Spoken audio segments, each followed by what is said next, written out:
With this being the official review results of tonight's November 2nd edition of AEW Dynamite, as we're getting closer and closer to their next pay-per-view Full Gear, I got to be totally honest with you when I say this. Tonight's show was meh. I think that's probably the first time that I've said that in an AEW Dynamite review since I started doing these since last year.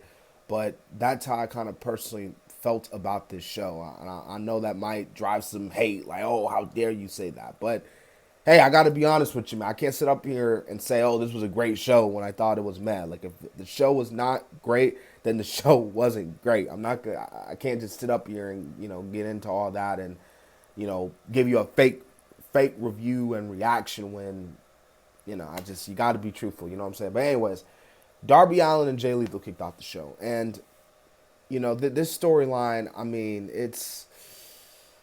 I don't really know what I can say about it. I thought this was an okay way to kick off the show, but they did this. Oh man, the aftermath was just, it really low key, in my opinion, set in tone what this show low key was gonna be like. I know a lot of people were saying that this episode was kind of weird in some aspects. You had Colt Carter from the factory reveal himself to be Sting, and by the way, we all knew it wasn't Sting. I mean, Sting ain't, come on. And he didn't get no reaction at all. Like, people was like, who is this dude? I was like, who is this dude? Like, what's going on? Who is this guy? Like, this dude, Colt Carter, looks like a straight up freaking My Career character from WWE 2K. You know what I'm saying? Or My Rise. You know what I'm saying? Like, that's what he looked like looking at this. And then, out of nowhere, a wild slapnuts appears. Double A, Jeff Jarrett, and he nails Allen with the guitar. And Jeff Jarrett obviously says he's the last outlaw. He's gonna take over AEW and all that stuff. He's gonna show everybody. Jeff Jarrett, man, he's still getting that heat. I got to give Jeff Jarrett credit, man. He's a heel that doesn't get a lot of praise. I know everyone likes to shit on Jeff Jarrett. Excuse my language, but I know everyone likes to crap on him because of his Triple H parody reign of terror. But you got to give credit where credit is due. The dude's one of the, in my opinion, one of the most underrated heels. You know what I'm saying? And granted, this segment wasn't all that, in my opinion. I will say, I'm low key like interested to see what they're gonna do, and definitely he's gonna get some heat because, as we saw tonight, people were saying you still suck, you still suck. World title eliminator John Moxley versus Lee Moriarty. Look, I get you want to sit up here and proclaim Lee Moriarty as the future of the business and all that. He's a future star and all that. And the match was okay. I thought it was just all right. But I said this so many times about these type of matches. The world title eliminator matches, they just don't mean a lot because it's so predictable. You like ain't nobody in their mind was saying, "Oh, Lee Moriarty's gonna win. Lee Moriarty's gonna win." Like, nah, no one had that thought, man. So that's kind of how I felt about this match. But John Moxley got to win, like we thought. And then you had Renee Paquette interviewing Saraya. When this was supposed to be, and it's so funny. This was supposed to be a sit down interview with Britt and Saraya, and no, it wasn't.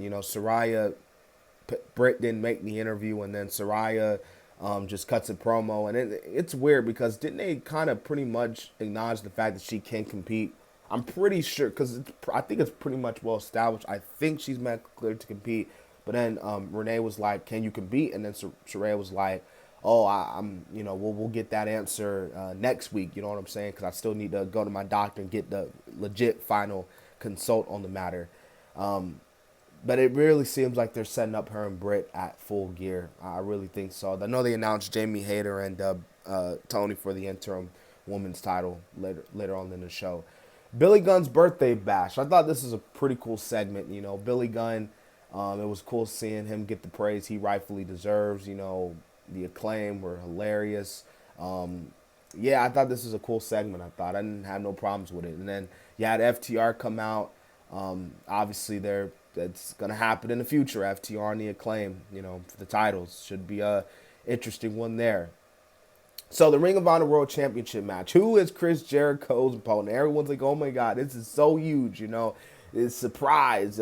Who is it? You know, some people were saying Nigel McGuinness. Some people were saying it's Danielson, which is like he already fought Danielson. Some people were saying it was Punk, which is like, really? It's Colt Cabana. Speaking of Punk, you know Punk was somewhere probably destroying a TV right now at the fact that he saw Colt Cabana on TV. And if this doesn't show you that CM Punk is pretty much done for in AEW, then I don't know what else to tell you, because they got Colt Cabana on the show and people are saying, oh, Punk's coming back, Punk's coming back. Well, looks like he's obviously not, because look who Jericho's opponent is. But him and Colt actually I thought it was a pretty good match, I thought. You know, Chris Jericho got the win.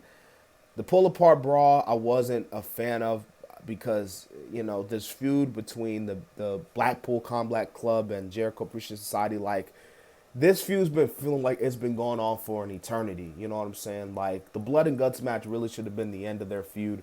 And it just, what's the payoff? Like then we're thinking Garcia's going to make the turn. Then he goes back to Jericho. It's like, what are they doing? It's like, do they even know what they're doing with this? So it's like the pull apart brawl was just like, you know, they're beating up Ian, which is like, come on, like what did he do, man? He's just there to commentate the fight. All Atlantic Championship match, Orange Cassidy, Luchasaurus, Rey Fenix. This is mostly Luchasaurus just dominating most of the match until Jungle Boy came out, and then it came down between Orange Cassidy and Pac. Not Pac. Pac did come out because he handed the hammer to Phoenix. He was like, you got to do it, you got to do it, you got to use it. And Phoenix was like, nah, bro, look, I'm not about to use it. And this pretty much led to him getting dropped by the Orange Punch. Orange Cassidy got the win and retaining his belt. And then I'm going to mispronounce this dude's name so hard, and I apologize, but Katsuyori Shibata, I think I got his name right, all the way from New Japan. And he comes out and he confronts Orange Cassidy because it was like, this is his dream match. So definitely, you know, you got that match taking place. You got Mike Tyson. Let's hope he doesn't fall asleep again at an AEW show. I believe he's gonna be on commentary for Rampage. I don't know if it's just for the main event or for the whole show, but Rampage should be interesting this Friday night. It should be some good stuff. Jade Cargill versus Marina Shafir. I didn't care for this match. This match sucked. Nyla Rose, even with her coming out, I didn't care. Predictable. Bro, when Jade Cargill lifted Shafir up, it was like Shafir was just like, she had that look. She was like, oh well, about to take the finisher. I'm out. I'm gone. See ya. Wouldn't want to be ya. I didn't care for the match. I'm not about to go more into it. Samoa Joe, Brian Cage, Ring of Honor Television Championship title match. Playa. This was an okay, you know, I thought this was an okay main event, you know, and it ended off, in my personal opinion, a very meh episode of AEW Dynamite. I know that's surprising, you know, you probably thought I was going to say it was a good episode. I just kind of thought this episode was meh. But yeah, you know, we'll see what happens next week. I hope you guys enjoyed my review of AEW Dynamite. Remember to subscribe to the channel, you know, all that good stuff. This has been the Kid DC Wrestling. And so, yeah.